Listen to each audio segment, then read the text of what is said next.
Mission Station on Space to Ground. Welcome to Space to Ground, your weekly look at what's happening on board the International Space Station. I'm Dan Hewitt. Dealing with a mess of electronics cables is just a fact of life here on Earth, and it turns out it's no different in space. The Expedition 42 crew started routing a number of power and data cables inside the station to prepare for 3 upcoming spacewalks by NASA's Butch Wilmore and Terry Virts.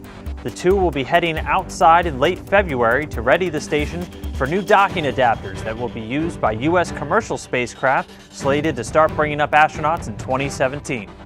And the station crew wrapped up one experiment on orbit that some unlucky people have personal experience with. Micro 5 aims to better understand the risks of infections in space explorers on long missions. The experiment studies groups of roundworms infected with salmonella, the common cause for food poisoning.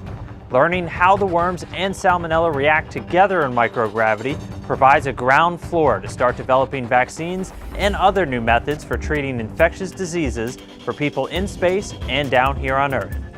And this week, Hardy B asked us, how long would it take to completely refill the station with air? Well, it takes a lot of gas to keep the enormous interior of the station feeling like you're back down here on Earth. Right now, there's about 2,100 pounds of air inside the station, enough to pressurize it to 14.7 psi, the same pressure we feel at sea level.